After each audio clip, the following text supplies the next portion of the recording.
चलिए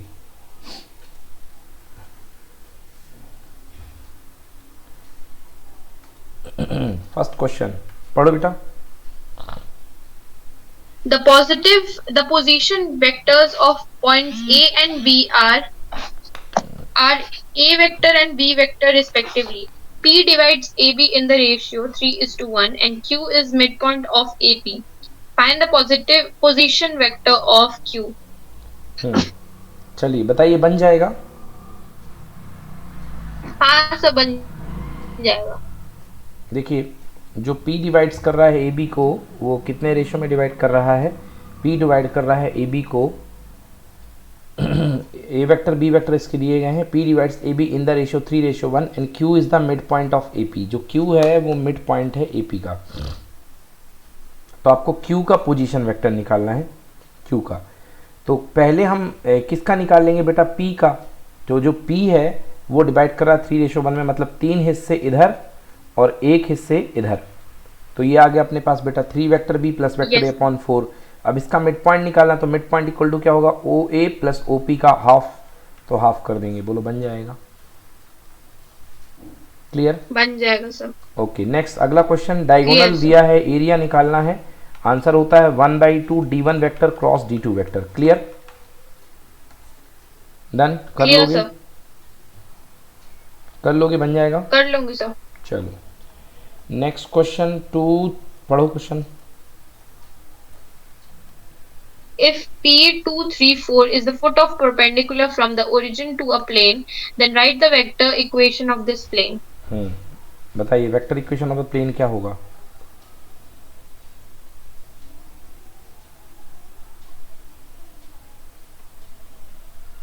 सर पहले तो इन दोनों के बीच में सर डिस्टेंस देखेंगे, उसके बाद सर क्या कह रही हो? क्या कह रही हो बेटा? 0 0 0 परपेंडिकुलर दिया हुआ, इस पे ओरिजिन है, तो इसके डायरेक्शन रेशियो क्या होंगे? 2 - 0 x2 - x1 y2 - y1 z2 - z1। बोलो हाँ। हाँ सर। ये निकल गए इसके क्या? A B C आ गए। अब इसके बाद जो वो हुआ करता है फॉर्मूला प्लेन का, A x - x1 plus B y - y1 plus C z - z1 equal to 0। तो यूज़ कर लो ये। यस सर आ गया। क्लियर कि नॉट क्लियर? क्लियर है सर। चलो अगला question 4। If delta is equal to 1 3 minus 2 4 minus 5 6 3 5, the cofactor of 8 3 2, the element of third row and second column. बोलो कर लोगे फाइंड? सीधा सिंपल है। 3 2 मतलब थर्ड और second column. Third row second column को छोड़ करके अपने पास क्या बनेगा? 1 4 2 - 6। तो 1 4 2 - 6 और कोफैक्टर में साइन आता है, तो C32 यानी ऑड है तो साइन आएगा नेगेटिव। डन? डन। चलो नेक्स्ट क्वेश्चन, फिफ्थ क्वेश्चन पढ़िए। If m and n are the order or degree respectively of the differential equation y dy by dx to the power 3 plus x cube d square y by dx square to the power 2 minus xy equal to sin x, then write the value of m plus n. Okay अब m और n क्या है? Order है, degree है। m है order, n है degree. तो देखो बेटा साफ दिख रहा है, सेकेंड डेरिवेटिव है तो ऑर्डर हो गया की पावर 2 है, तो डिग्री भी 2, तो 2 + 2 equal to 4। Clear? Clear sir. Degree और ऑर्डर का सम 4 आएगा। समझ में आया कि नहीं आया? आ गया सर। चलो देखो इसको। हाँ अब क्लियर? देख लो यही आया है। Yes sir clear. चलो जी थोड़ी मोबाइल दिखा ना। ये निकालेंगे तो बंद हो जाएगा क्लास।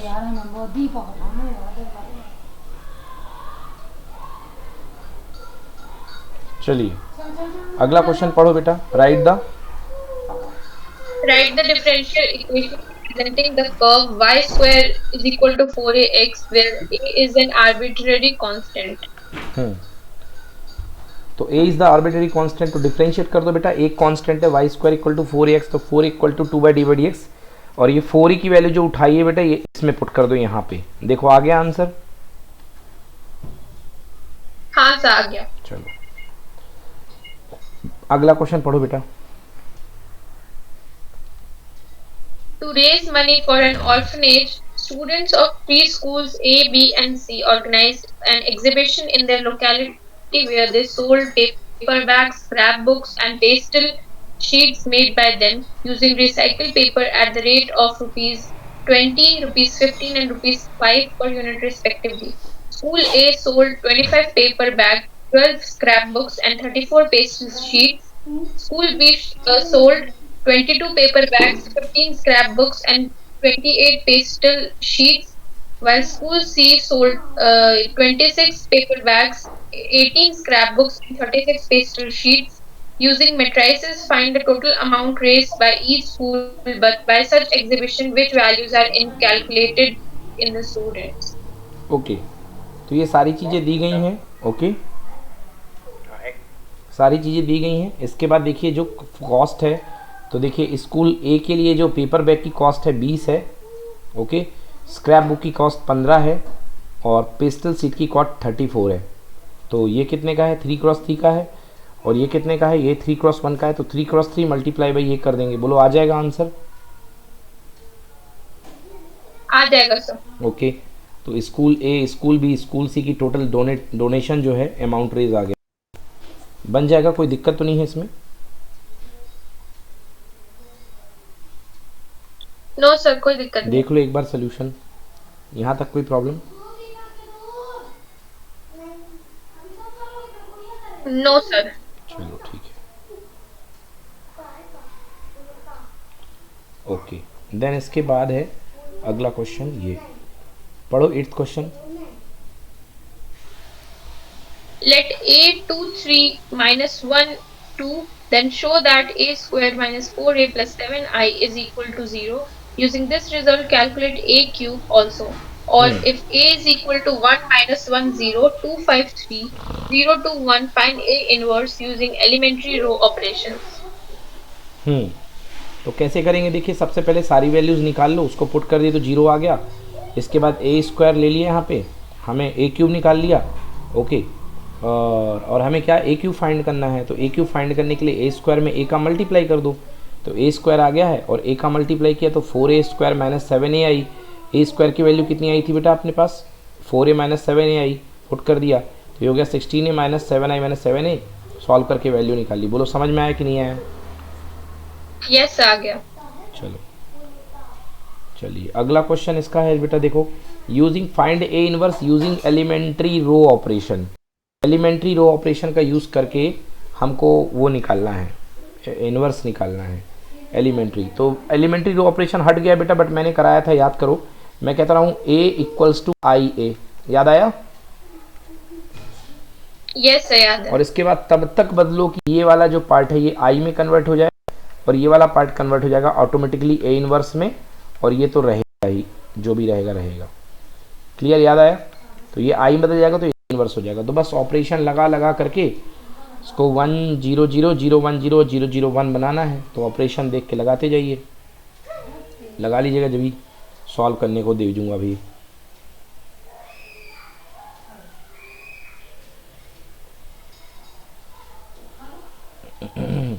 ठीक है, कर लोगे ना बेटा? वो तो खुद से करना ही पड़ेगा, वो है ना, उसका कोई शॉर्टकट नहीं है, उसको खुद से आप आराम आराम से एक एक स्टेप करना। तो देख लो, स्टेप बता दूं मैं। ये पहला है, ये दूसरा है, ये तीसरा है, ये फोर्थ, देन इसके बाद 5th 6th 7th। चलिए अगला क्वेश्चन, ये तो जेई लेवल में चला गया, अच्छा क्वेश्चन है।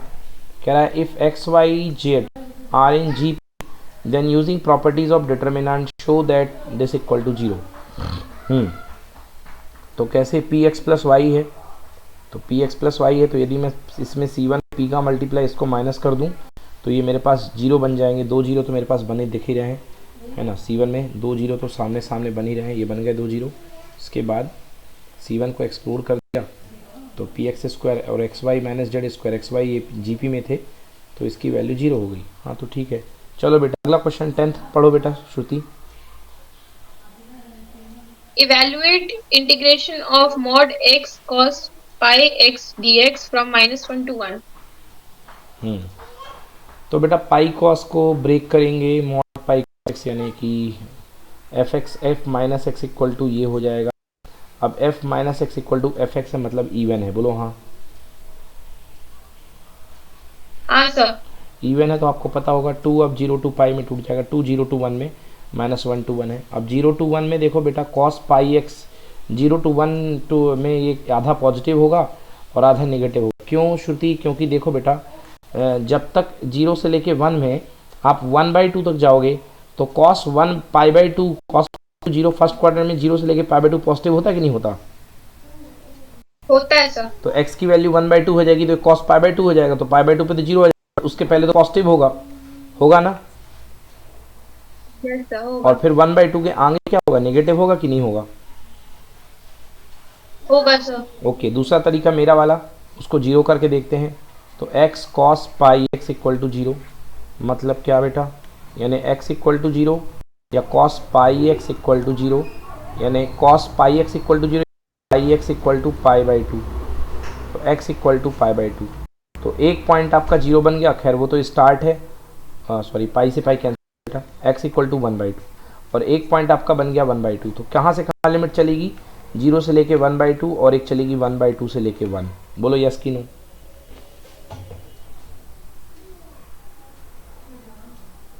सर ये 1/2 का सर एक बार और बताइए। देखो जैसे ये क्या मॉड को ब्रेक करने के लिए अंदर की चीज को 0 से कंपेयर करना पड़ता है कि नहीं करना पड़ता? हाँ सर करना पड़ता है। तो x cos पाई x को 0, या तो x इक्वल टू 0 या cos pi x equal to 0, बोलो। हाँ सर। तो x इक्वल टू 0 तो यही बैठा हुआ है ना? हाँ सर बैठा है। और cos pi x equal to 0 में पाई x की वैल्यू क्या ले सकता हूँ मैं? पाई बाई 2। हाँ सर। तो पाई से पाई कैंसिल हो गया, x इक्वल टू 1/2 आया कि नहीं आया? यस सर आ गया सर। तो एक बन गई लिमिट 0 से लेके 1/2 जिसमें ये पॉजिटिव है, और एक 1/2 से लेके 1 जिसमें ये नेगेटिव है। क्लियर? Yes sir. चलो ठीक है, ये सॉल्व हो गया, ये सॉल्व हो गया। अब इसके बाद इसको इंटीग्रेट कर दो, कर लोगे x cos पाई x को x sin पाई x अपॉन पाई आ गया। यस सर कर लेंगे। फर्स्ट इंटू सेकेंड फंक्शन लगा करके, first function into second function का इंटीग्रेशन। Yes sir. ठीक है, देखो बेटा यहाँ से लेके यहाँ तक क्या नहीं आता, यहाँ से लेके यहाँ तक देखो कोई प्रॉब्लम? आराम से देखो, कुछ पूछना है तो पूछो।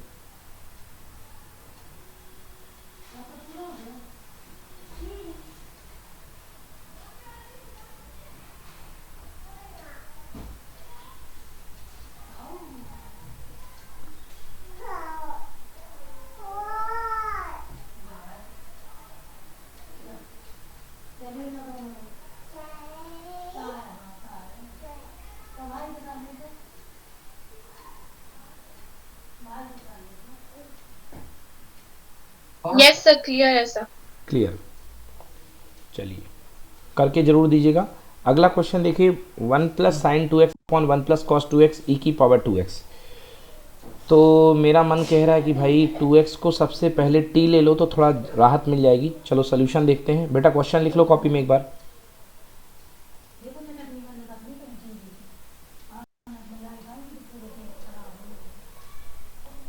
लिख लिया बेटा question? 1 plus sign 2x upon 1 plus cos 2x की पावर x। ओके, अब देखो क्या करेंगे, अब इसका सोल्यूशन देख लो पूरा। तो 2x को मैंने बोला ना t ले लो, तो 1/2 बाहर आ जाएगा और e की power t dt। Clear? Clear है सर। ओके, एंड देन इसके बाद जो है 1 plus sine t upon 1 plus cos t. तो 1 प्लस साइन टी के नीचे 1 plus cos t equal to 2 cos square t e की power T.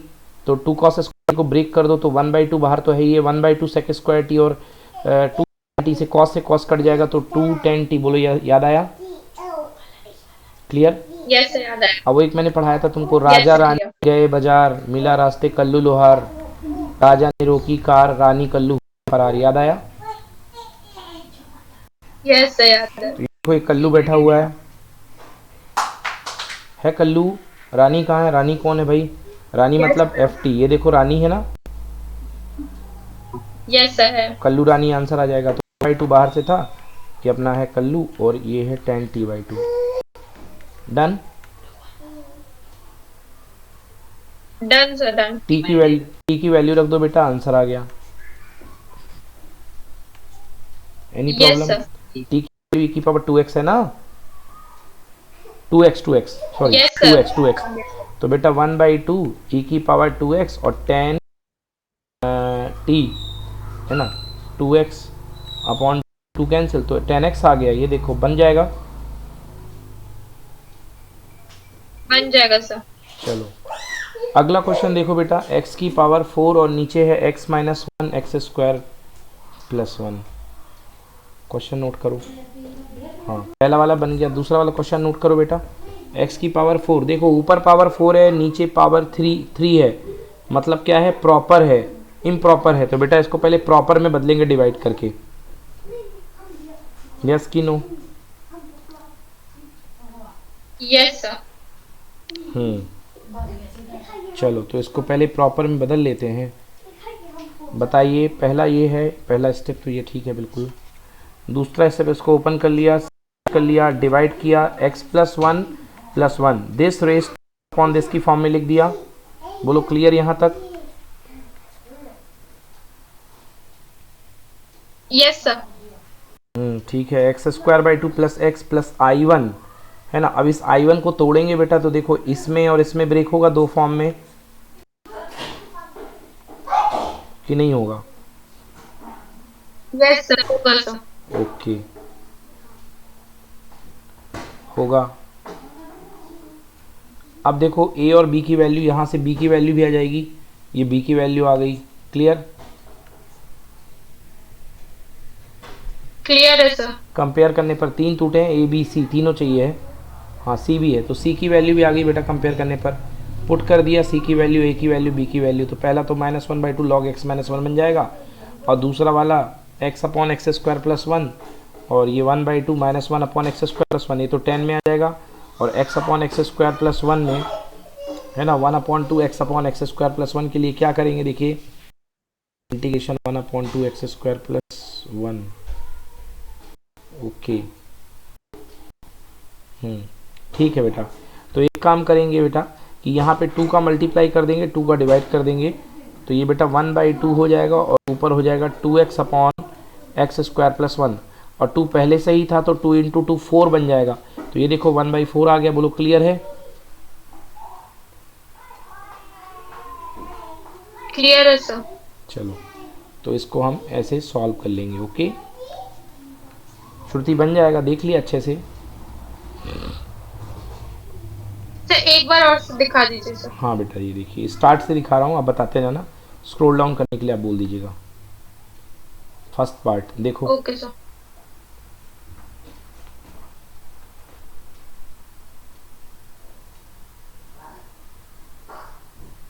Yes sir. Then इसके बाद सेकंड पार्ट ये देखो।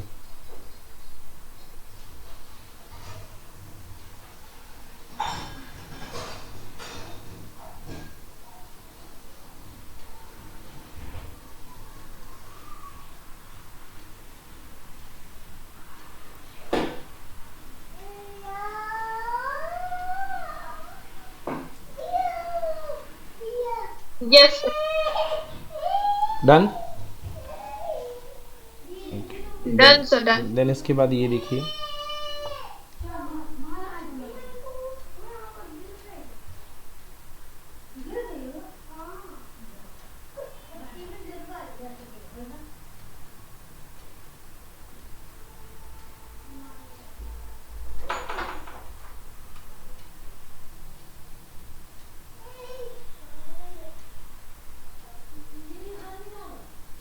Yes sir.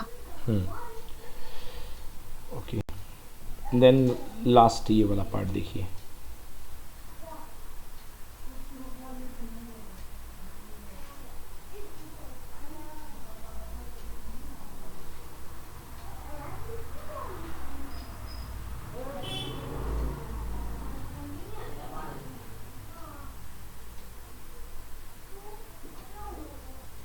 Yes sir, done sir. चलो okay, next question देखिए। हाँ, अगला क्वेश्चन पढ़ो बेटा।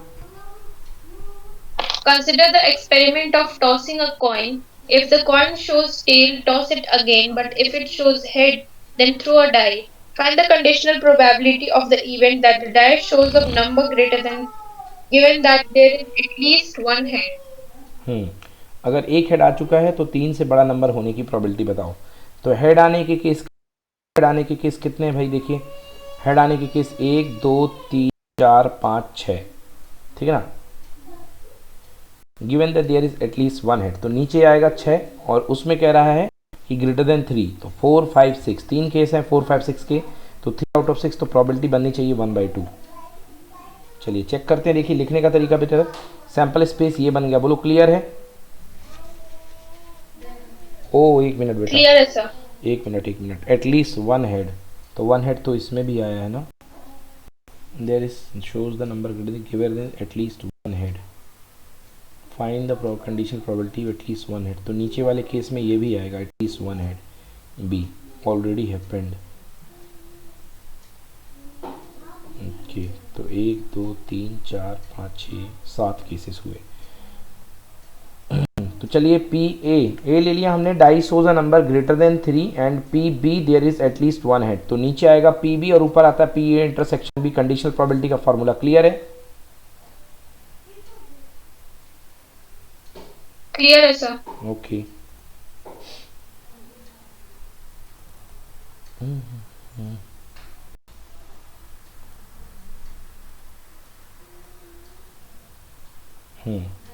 तो ये देखिए टोटल केसेस जो हैं इन्होंने जो है कैसे कर दिया है। देखिए टोटल केसेस इन्होंने डिस्ट्रीब्यूशन रूल लगा दिया है।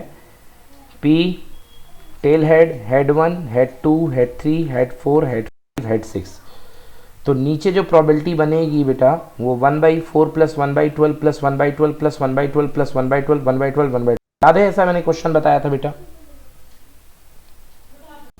भूल गया? हाँ से याद है। एक्चुअली ऐसे ये देखो, ऐसा था, टॉस किया, हेड आया, टेल आया, तो प्रोबेबिलिटी हो गई 1/2 और इसकी भी 1/2। बोलो यस। Yes sir. अब कंडीशन ये है कि अगर the coin shows tail toss it again, head आता है तो 6 वो फेंकते हैं, तो अगर टेल शोज कर रहा है तो अपन को इसको टॉस फिर से करना है, तो या तो टेल के बाद हेड आएगा या टेल के बाद टेल आएगा। बोलो यस। Yes sir. तो 1/2 का 2 शेयर बढ़ गया, मतलब 1/4 और 1/4, और इसके 6 बढ़ जाएंगे तो 1/12, क्योंकि head comma 1, head comma 2, head comma 3, head comma 4, head comma 5, head comma, तो 1/2 1/12 का शेयर बटेगा कि नहीं बटेगा? बोलो बेटा।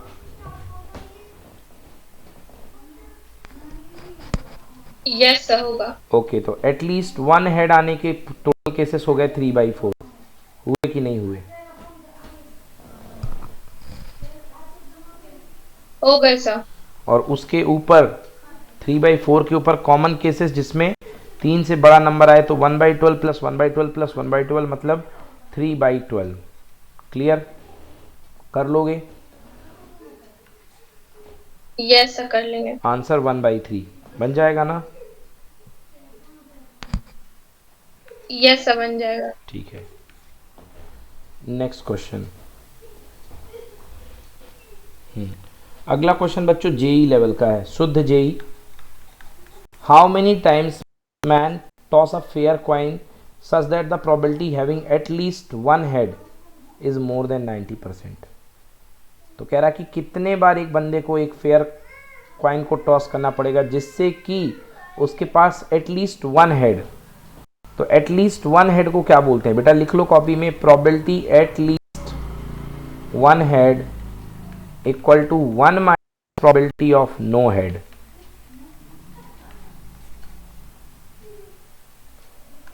लिखा?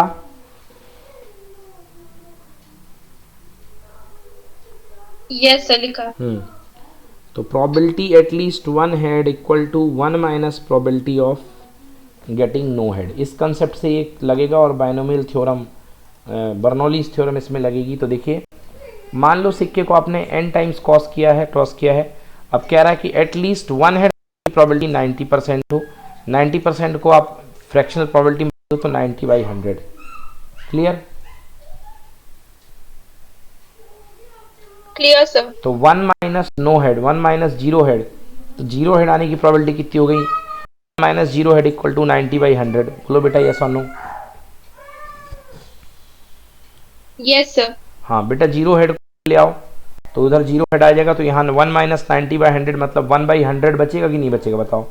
सॉरी 10/100, 10/100 मतलब बचेगा कि नहीं बचेगा? यस सर बचेगा। अब देखो कह रहा जीरो हेड की प्रोबेबिलिटी, तो क्या होगा? एन सी जीरो, हेड की पावर जीरो और टेल की पावर एन। बोलो बन गया ये वाला पार्ट? Yes sir. हाँ, अब कह रहा 1/2 की पावर n लेस देन 10, दोनों पलट दो, मतलब 2 की पावर n ग्रेटर देन 10। तो n की कितनी पावर ग्रेटर देन 10 होगा? 2 की पावर 1 नहीं होगा, 2 नहीं होगा, 2 की पावर 3 नहीं होगा, 2 की पावर 4 16 होता है। तो n इक्वल टू 4 सबसे छोटा आंसर है, मतलब सिक्के को 4 बार एटलीस्ट टॉस करना पड़ेगा। बोलो श्रुति, समझ में आया? Yes sir. हाँ, यस सर, आ गया। सीधा जेई लेवल का क्वेश्चन है। ओके हाँ सर। चलो नेक्स्ट पढ़ो बेटा, अगला क्वेश्चन।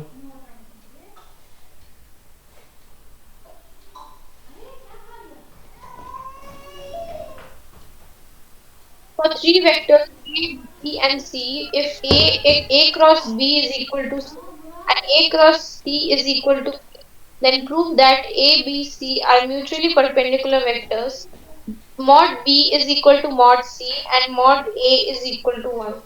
चलिए, तो B equal to mod C, तो कह रहा है कि for three vector A B C, A cross B equal to C vector दे दिया गया है। मतलब ए क्रॉस बी वेक्टर जो होगा वो ए क्रॉस बी जो जाएगा वो ए और बी दोनों के परपेंडिकुलर जाएगा। मतलब ये जो सी वेक्टर आ रहा है वो ए के भी परपेंडिकुलर होगा और सी वेक्टर जो होगा वो बी के भी परपेंडिकुलर होगा। ठीक है ना? पहली चीज बोलो क्लियर? क्लियर है सर। अब A cross C equal to B दे रखा, मतलब बी वेक्टर ए के भी परपेंडिकुलर और बी वेक्टर सी के भी परपेंडिकुलर होगा। तो B vector is perpendicular to A and B vector is perpendicular to C. तो इसका मतलब क्या हुआ कि ए बी सी तीनों एक दूसरे के परपेंडिकुलर है। हुआ कि नहीं हुआ भाई? बी ए के है, बी सी के है और ए बी के है, ए सी के है, मतलब सारे तो परपेंडिकुलर हुए आपस में। क्लियर? यस सर, हो गए सर। हाँ, सब परपेंडिकुलर हो गए, तो ये परपेंडिकुलर है। नाउ अब A cross B cross C equal to A cross B equal to C दिया है, तो मॉड ले लो, तो mod A mod B 90 degree equal to C, मतलब mod A mod B equal to C. बोलो यहाँ तक क्लियर? यस सर, क्लियर है। ओके, सेकेंड पार्टी देखो, A cross C equal to B दे रखा, मतलब फिर से मॉड ले लो, तो A cross C equal to B हो गया। क्लियर? क्लियर है सर। अब यहाँ से b की वैल्यू कितनी आ गई? b की वैल्यू मॉड ए मॉड सी आ गई। अब b की वैल्यू उठा करके यहाँ पे रख दो बेटा, इसमें थर्ड में, तो मॉड ए और b की जगह मॉड ए मॉड सी, तो मॉड ए इंटू सी हो गया कि नहीं हुआ ये बताओ? हो गया सर। ओके, तो मॉड ए इंटू मॉड ए कितना हो गया? मॉड ए का स्क्वायर। और देखो इसमें वैल्यू कितनी दी गई थी? मॉड ए की वैल्यू 1 दी गई थी। मॉड ए इक्वल टू 1 था कि नहीं था? और mod B equal to mod c था। हाँ, तो मॉड ए की वैल्यू 1 है और mod B equal to mod c है, तो बेटा हम यहाँ पे क्या लिख सकते हैं? मॉड ए की वैल्यू 1 है तो यहाँ भी 1 आ गया, यहाँ भी 1 आ गया, और आपके पास जो है मॉड सी और मॉड बी इक्वल है, तो जहाँ मॉड सी है वहाँ मॉड बी डाल दो, तो आंसर आ गया mod c equal to mod b. Clear कि नॉट क्लियर? क्लियर है सर। पक्का ना श्रुति? देखा अच्छे से कि नहीं देखा? हाँ सर, देखा सर। चलो नेक्स्ट क्वेश्चन पढ़ो बेटा। Find the equation of the line through the point 1 minus 1 and perpendicular to the lines joining the points 4 3 2 1 minus 1 0 and 1 2 minus 1 2 1 0 2 1 1। बहुत सिंपल क्वेश्चन बेटा। इन दोनों लाइन को ज्वाइन करके डायरेक्शन रेशियो निकाल लोगी? यस सर, निकाल। A1 A2 B1 B2 C1 to A1 A2 X2 minus X1 Y2 minus Y1, ये निकाल लिया डायरेक्शन रेशियो। Yes sir. अगले ये पेयर और ये पेयर को लेकर के डायरेक्शन रेशियो निकाल लोगे। Yes sir. अब आपकी जो लाइन है वो इन दोनों लाइन पर परपेंडिकुलर है, तो इसके डायरेक्शन रेशियो मान लो ए बी सी, तो A1 A2 B1 B2 C1 C2 equal to 0 के दो इक्वेशन बन जाएंगे कि नहीं बनेंगे? बन जाएंगे सर। उन दोनों को सॉल्व करके ए बी सी की वैल्यू आ जाएगी कि नहीं आएगी? यस आ जाएगी। उन दोनों को सॉल्व करके ए बी सी की वैल्यू आ जाएगी कुछ ऐसे। ये देखो, आया समझ में कि नहीं आया? यस आ गया। अब ए बी सी मिल गया है तो बस इक्वेशन ऑफ द लाइन लिख लो, नहीं लिख पाओगे? यस सर लिख लूँ। कोई problem? No sir, no problem.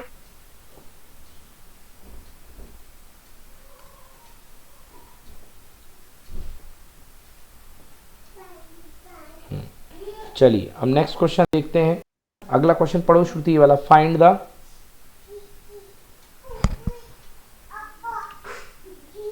position vector of the foot of the perpendicular drawn from the point P184 to the line joining A01 0 minus 1 3 and B544. Also find the length of this perpendicular. कह रहा find the position vector of the foot of perpendicular drawn from the point P this to the line joining A and this. तो बेटा आपके पास जो है एक line का equation बनाना है और उससे डाले गए फुट का इस इधर का इसका फुट ऑफ द पॉइंट निकालना है। और ये जो पॉइंट है ये है A, ये जो पॉइंट दिया गया है P184 और इसके बाद लेंथ ऑफ द परपेंडिकुलर निकालना है। देखो बेटा ये दो पॉइंट दिए गए हैं इसमें लाइन में, एक ये पॉइंट दिया गया है A और एक पॉइंट B दिया गया है। बेटा इसका इक्वेशन निकाल लोगे, नहीं निकाल पाओगे?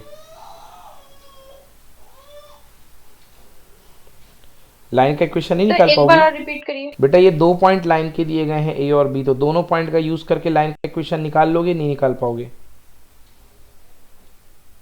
हाँ सर निकाल लूंगी। दोनों पॉइंट का इस्तेमाल करके आपने लाइन का इक्वेशन निकाल लिया। अब लैम्डा का यूज करके लाइन पर कोई पॉइंट लैम्डा मान लिया, बोलो हाँ। हाँ सर। अब लैम्डा आ गया तो लैम्डा